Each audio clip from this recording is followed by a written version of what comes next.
इस वक्त की दो बड़ी खबरें ये है कि शिंदे गुट के 16 विधायकों की सदस्यता रहेगी या जाएगी, किस्मत का फैसला जो है वो होने वाला। और दूसरी बड़ी खबर है कि दिल्ली में अफसरों की ट्रांसफर पोस्टिंग का अधिकार किसके पास रहेगा, लेफ्टिनेंट गवर्नर के पास या फिर मुख्यमंत्री अरविंद केजरीवाल के पास। ये झगड़ा जो है 2015 से लगातार चलता आ रहा है। संविधान पीठ के पास भी गया, फिर उसके बाद बड़ी बेंच के पास गया और आज इस पे हम उम्मीद करते हैं कि कोई क्लैरिटी हो सकती है। अखिलेश, वैसे ये दिल्ली में जो कामकाज होता है या फिर जो टकराव चलता आता है उस लिहाज से काफी महत्वपूर्ण होगा, क्योंकि इससे पहले जो थोड़ा सा अगर हम पृष्ठभूमि देखें तो दिल्ली में प्रशासनिक सेवाएं किसके पास रहेंगी, नियंत्रण किसका होगा, इसे लेकर सुप्रीम कोर्ट के 2 जजों की पीठ ने 14 फरवरी 2019 को एक फैसला दिया था, लेकिन उसमें दोनों ही जजों का जो मत था वो अलग अलग था। लिहाजा इस फैसले के लिए 3 जजों की पीठ गठित करने के लिए मामले को चीफ जस्टिस को रेफर कर दिया गया था। इसी बीच केंद्र ने कहा था कि मामले को और ज्यादा बड़ी पीठ को भेजा जाए। इसी तरह से 2018 में भी संवैधानिक पीठ ने अपना फैसला दिया था, इसमें कहा था कि जो उपराज्यपाल है दिल्ली का वह स्वतंत्र तौर पर काम नहीं करेगा। अगर कोई अपवाद है तो मामले को राष्ट्रपति के पास भेज सकते हैं। जो भी फैसला राष्ट्रपति करेंगे वो उस पर अमल करेंगे, यानी एलजी का कोई फैसला खुद से नहीं होगा। लेकिन फिर भी जो टकराव है वो लगातार चलता रहा कि दिल्ली में अफसरों की पोस्टिंग करना, उनका ट्रांसफर करना, इसका अधिकार किसके पास है। तो इस पर भी लगता है कि तस्वीर साफ हो जाएगी आज के संविधान पीठ के फैसले के बाद।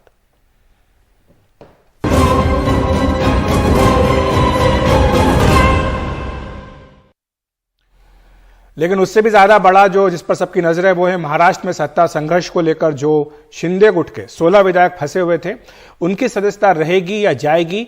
और इस फैसले के दूरगामी परिणाम महाराष्ट्र की राजनीति को लेकर हो सकते हैं, क्योंकि इससे राजनीतिक पार्टियों के अंदरूनी और बाहरी जो समीकरण है वो बन बिगड़ सकते हैं।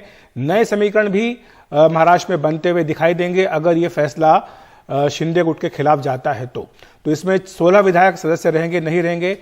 इन 16 में मुख्यमंत्री शिंदे भी शामिल हैं, तो यानी अगर 16 को डिस्क्वालीफाई किया जाता है तो मुख्यमंत्री शिंदे भी डिस्क्वालीफाई हो जाएंगे और यानी सरकार का जो भविष्य उस पर प्रश्न चिन्ह लग जाएगा। जी हाँ, निश्चित रूप से। और 16 के बाद ये किस्सा यही नहीं रुकने वाला है। 16 के बाद बाकी 24 का क्या होगा इस पे भी सवाल होंगे। लेकिन सबसे बड़ी बात यह है कि सुप्रीम कोर्ट क्या खुद फैसला लेता है या जो है स्पीकर साहब को भेजता है। यदि स्पीकर साहब को ये इस पर कुछ फैसला लेने के लिए बोला गया तो वो मौजूदा स्पीकर साहब के पास जाएगा जो कि एनडीए गुट से हैं। तो ये एक महत्वपूर्ण बात है। दूसरी बात, आज ये इस बात पे भी टिप्पणी होनी है सुप्रीम कोर्ट क्या कहता है, जो स्पीकर की भूमिका है, जो गवर्नर साहब की भूमिका है।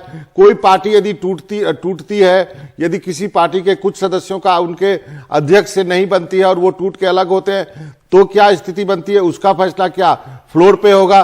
क्योंकि यहाँ पे एक ऐसी परिस्थिति हुई है कि अक्सर पार्टियां टूटती हैं तो वो जाके दूसरी पार्टी में मर्ज हो जाती हैं और उसके बाद वो बच जाती है। लेकिन यहाँ पर जो है शिवसेना एकनाथ शिंदे गुट जो है वो किसी पार्टी में मर्ज नहीं हुए हैं।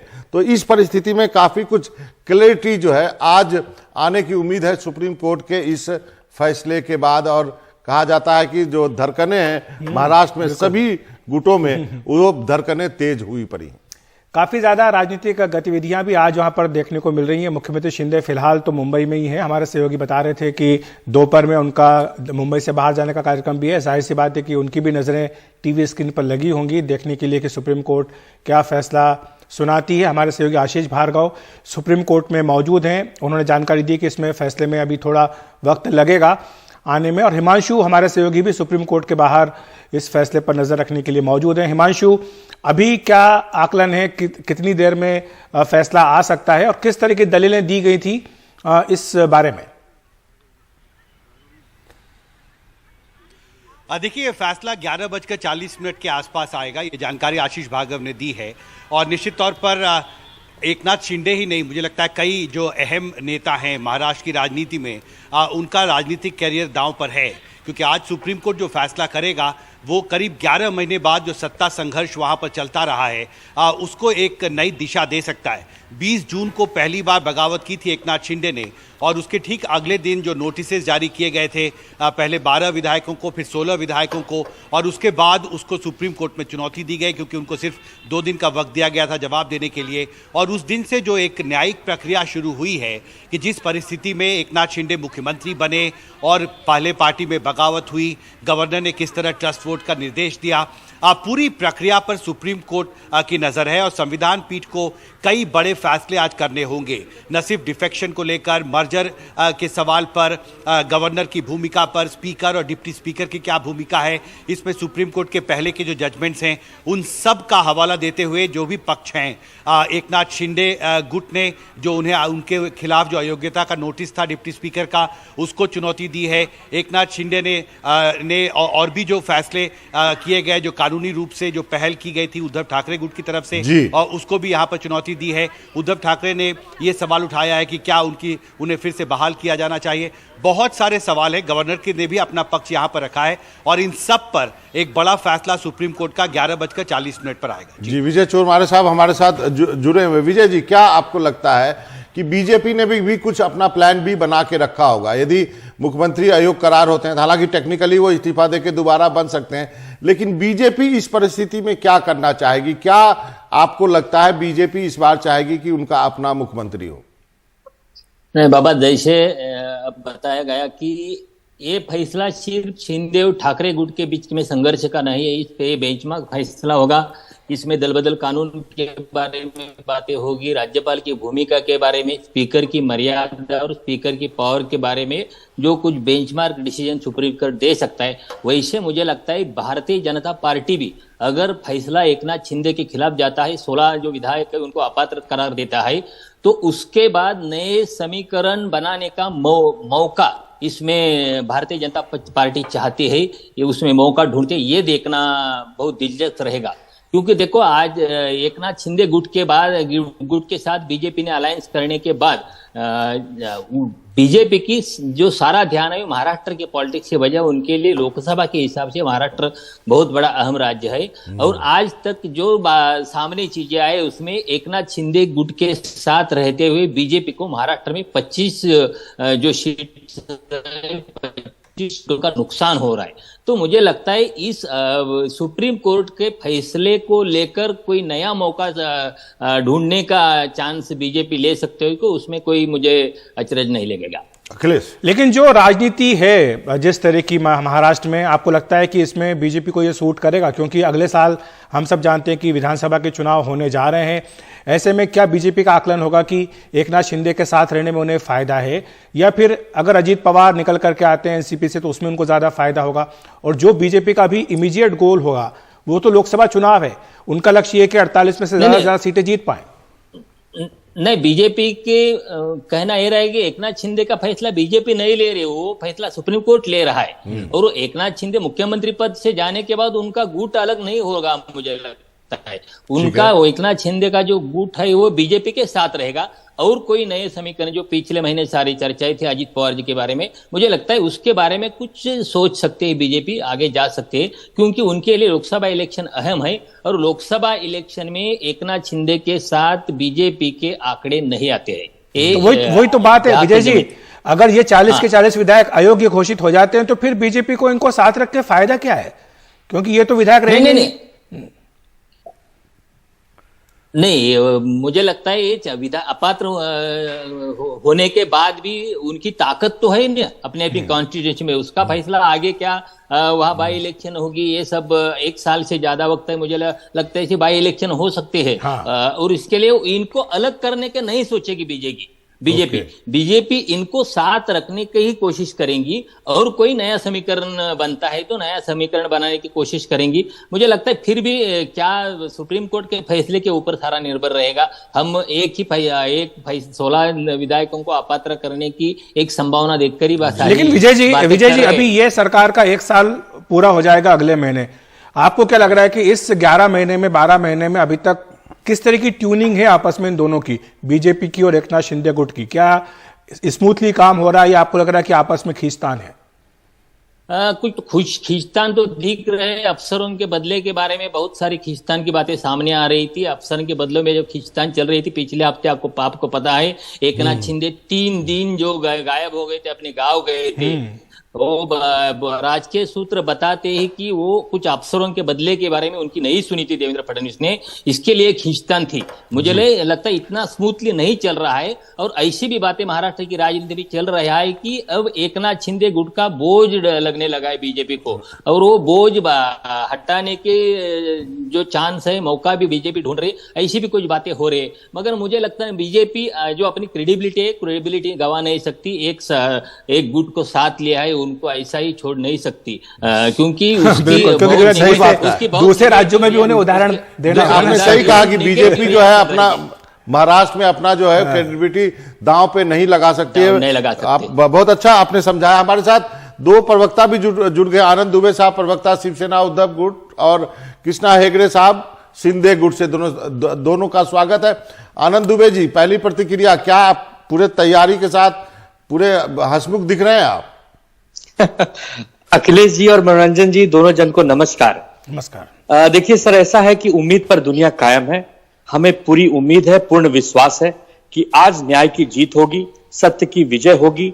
जो अत्याचार, जो अपमान हमने सहा है पिछले कई महीनों में, आज उस पर पूर्ण विराम लगेगा और उसी सम्मान के साथ हमें न्याय मिलेगा। यही हम आज सुबह मां भवानी के चरणों में प्रार्थना कर रहे हैं, और पूरी उम्मीद है कि बहुत जल्द माननीय सर्वोच्च न्यायालय का फैसला।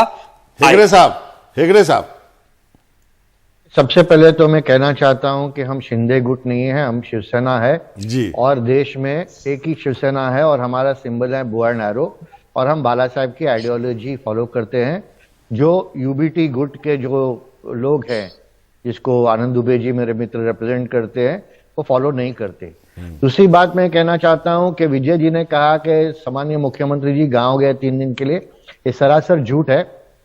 सामान्य मुख्यमंत्री जी सतारा गए थे काम पे, और वो वहां पर उनका गांव था, लेकिन वो 1 दिन के लिए गए। अगले दिन वो विरार और नागपुर दोनों जगह पे थे। तो ये देश की गुमराह करने की, महाराष्ट्र को गुमराह करने की एक डायलॉग चल रही है। और इतने 10 महीना आपने देखा है, सुबह उठ के 9 बजे या उसके बाद कौन किसी को अपमान कर रहा था, कौन सा गुट हमको, शिवसेना को अपमान कर रहा था, एकनाथ शिंदे जी को अपमान कर रहा था, वो सब हमने देखा है। तो ये झूठ का प्रचार इन लोग बंद करे। सम्मान्य सुप्रीम कोर्ट के ऊपर हमें विश्वास है, और हमें विश्वास है कि जो प्रेसिडेंट पहले फॉलो किया है कोर्ट्स ने, वही प्रेसिडेंट अभी भी कोर्ट, सम्मान्य सुप्रीम कोर्ट फॉलो करेगी और हमको न्याय देगी। क्योंकि हमारे पास संख्या है, और आज हमारे पास संख्या इसके लिए है क्योंकि हमारे पास एक काम करने वाले मुख्यमंत्री है। और sit at home, work from home and do nothing from home, ऐसे मुख्यमंत्री हमारे पास नहीं है। हमारे पास 24 घंटे में से 20 घंटे काम करने वाले मुख्यमंत्री है। और हमें आशा है न्यायिक, हमें विश्वास है न्यायिक प्रक्रिया पे, हमें विश्वास है संविधान पे, और हमें पता है कि आने वाले जो कुछ क्षणों में सुप्रीम कोर्ट का जो डिसीजन होगा वो देश के लिए अच्छा होगा, शिवसेना के लिए अच्छा होगा, और एक प्रेसिडेंट जो फॉलो किया है पहले, उसके हिसाब से होगा। दुबे जी, आप कुछ कहना चाहेंगे? 24 घंटा काम, 20 घंटा काम करने वाला मुख्यमंत्री, दूसरी तरफ आपके ऊपर भी टिप्पणी है। देखिए मनोरंजन जी, मैं अभी मामला सुप्रीम कोर्ट का है, मैं उस पर बात करना चाहूंगा। कौन मुख्यमंत्री 24 घंटा काम करता है, कौन नहीं करता, जब चुनाव आएंगे तब जनता का फैसला बता देगा कि कौन ज्यादा सक्रिय है और कौन सक्रिय नहीं है। इस समय हम पूरी शिद्दत से, बहुत ही धीरज के और सम्मान के साथ इंतजार कर रहे हैं कि माननीय सर्वोच्च न्यायालय एक ऐतिहासिक फैसला सुनाएगा। उस फैसले के बाद महाराष्ट्र ही नहीं, देश की राजनीति की दिशा तय होने वाली है मनोरंजन जी। तो हम पूरी शांति और विवेक के साथ इंतजार कर रहे हैं आपके माध्यम से कि जल्द से जल्द निर्णय आए, और उसके बाद तब मैं अपनी प्रतिक्रिया आपको दूंगा। विजय जी, आपने जो बात कही वो एक मजे हुए जर्नलिस्ट की तरह जो आपका विश्लेषण है कि पूरे इस गठबंधन को लेकर के, आपने कहा कि बीजेपी भी देख रही है इस पूरे फैसले को अपने एक अपॉर्चुनिटी के रूप में, तो क्या आपको लगता है संभावना हो सकता है, क्या हम अगला मुख्यमंत्री बीजेपी की तरफ से देख सकते हैं? नहीं, मुझे लगता है सारा हम 1 घंटे की बात है, 1 घंटा रुकना फैसले तक, क्योंकि 1 घंटे से पहले ऐसे कोई बात करना मुझे अच्छा नहीं लगता। क्योंकि 1 घंटे में अगर सुप्रीम कोर्ट का फैसला आने वाला है और सुप्रीम कोर्ट ये सारा फैसला स्पीकर के पास भेज देता है। जी, जी, तो मुझे लगता है फिर वो उस आगे की राजनीति अलग रहे। दूसरी बात, एक बात हम इसमें सारी ध्यान में लेनी चाहिए, अगर इस 16 विधायकों को अवैध अपात्र घोषित किया सुप्रीम कोर्ट ने, तो जो इलेक्शन कमीशन ने फैसला लिया है शिवसेना की कमान सारी शिवसेना एकनाथ शिंदे को देने की, उस फैसले पर ही उसका प्रभाव पड़ सकता है और वो भी फैसला वो बड़ा फैसला रहेगा। मुझे लगता है ये आज के फैसले के ऊपर ही आगे की बहुत सारी राजनीति की तरह और बाकी सारी बातें भी जुड़ी हुई है। आपने महत्वपूर्ण बात कही है विजय जी, क्योंकि जो चुनाव आयोग का फैसला था जिसमें यह तय करना था कि असली शिवसेना कौन सी है, किसको मान्यता दी जाएगी, तो उसमें यह आधार बनाया गया था कि जो विधायिका है उसमें जो ताकत जिस दल की है उसको ज्यादा प्रमुखता दी जाएगी। तो संसद में और विधानसभा में, विधान परिषद में मिलाकर के जो ताकत थी उसके आधार पर आयोग का यह फैसला आया था। लेकिन अगर ताकत घटती है तो जाहिर सी बात है कि इसके परिणाम होंगे। हेगड़ा साहब, आपको क्या लगता है, क्या इसके दूरगामी परिणाम इस तरह से भी हो सकते हैं कि आप जो भी कह रहे हैं कि हम आपको ये ना कहें कि आप जो है शिंदे गुट के हैं लेकिन आप ही असली शिवसेना हैं, लेकिन यह फैसला अगर आपके खिलाफ आता है तो इस पर भी असर पड़ सकता है? देखिए, हमें आशा है और विश्वास है कि ये जो डिसीजन है सामान्य सुप्रीम कोर्ट का वो हमारे पास आएगा। दूसरी बात, जो इलेक्शन कमीशन है वो एक ऑटोनोमस बॉडी है, वो हर दिन और हर हफ्ते अपनी डिसीजन चेंज नहीं कर सकती, तो ये भी अपने को समझना पड़ेगा। तीसरी बात, मैंने सुना आपके शो पे कि ऐसा कहा गया था कि शिवसेना के वजह से बीजेपी को नुकसान हो रहा है, तो ये बिल्कुल गलत है। ऐसे कोई रिपोर्ट ही नहीं है। जो रिपोर्ट का आधार आप लोगों ने दिया वो विनोद तावड़े जी का रिपोर्ट कहा गया, लेकिन विनोद तावड़े जी ने खुद वही दिन पे स्पष्ट कर दिया कि उनका कोई ऐसा रिपोर्ट नहीं है। तो सामान्य अमित शाह जी ने भी कहा है और हमने भी एक टारगेट रखा है कि जो महाराष्ट्र में 45 से ज्यादा लोकसभा सीट हम जीतेंगे और लगभग 200 विधानसभा के सीट हम जीतेंगे। और मैं आपको विश्वास के साथ कहना चाहता हूं कि हमारी सरकार एकनाथ शिंदे जी के नेतृत्व में, एकनाथ शिंदे जी के नेतृत्व में सिर्फ आने वाले 1.5 साल ही नहीं, उसके बाद भी 5 साल हम काम करेंगे, लोगों के लिए काम करेंगे जी, और सरकार चलाएंगे जी। 48 में से 45 जीतने की बात आप कर रहे हैं। आनंद जी, आप कुछ कहना चाहेंगे? मैं यही कहना चाहूंगा सर कि एकनाथ शिंदे जी के पास वोट बैंक नहीं है, ये भारतीय जनता पार्टी को मालूम पड़ चुका है। अब वो कोई ना कोई रास्ता जरूर खोजेंगे। मैं उन्हें शुभकामना देता हूं कि 11 महीना ही सही, आपने उनका जितना उपयोग करना था कर लिया, अब कुछ बचा नहीं है आपके पास। निर्णय जैसे ही आएगा आप देखना, सबसे पहले भारतीय जनता पार्टी के नेताओं की प्रेस कॉन्फ्रेंस की होड़ मचेगी। वो क्या कहते हैं, उनकी कथनी और करनी में कितना अंतर है, ये देश की जनता को बहुत ही शीघ्र मालूम पड़ने वाला है। और मुझे तो दुख होता है, कि ये जो एकनाथ शिंदे सेना है, ये जो यूबीटी के बारे में बात की, ये कुछ ही देर के मेहमान है, ये इनकी पार्टी कुछ ही देर की मेहमान है। मैं बीजेपी का नहीं हूँ, बीजेपी को जितना हम समझते हैं ना, वो अभी आप उतना नहीं समझते हैं। हमने 30 साल में बहुत समझा बीजेपी को, आपको तो 11 महीने हुए हैं। आप समझ लीजिए, थोड़ा सा धैर्य रखिए बस। हम सब शिवसेना से ही थे और शिवसेना ही बीजेपी के साथ थी। आप शिवसेना नहीं है, आप शिवसेना नहीं है। जो शिवसैनिक होता है ना, वो कभी किसी के पीठ में छुरा नहीं भोगता है, किसी को धोखा नहीं देता है। महाराष्ट्र की जनता के पीठ में हम कोई अलग गुट नहीं है, हम कोई अलग गुट नहीं है। हम पहले दिन से कह रहे हैं कि हमें चुनाव आयोग के फैसले पर कोई विश्वास नहीं है। चुनाव आयोग ने किसके दबाव में निर्णय दिया है हम नहीं जानते। हम आदरणीय सर्वोच्च न्यायालय पर विश्वास करते हैं और हमें पूरी उम्मीद है कि बहुत जल्द निर्णय आ जाएगा, दूध का दूध पानी का पानी हो जाएगा। थोड़ा धीरज रखिए। आपकी ये जो 5 साल वाली प्लानिंग है ना, इसको कितना बल मिलता है अभी मालूम पड़ जाएगा थोड़े मिनट। जी, अभी रुकते हैं, एक आप फैसले का इंतजार करते हैं। 2 अहम फैसले आने वाले हैं।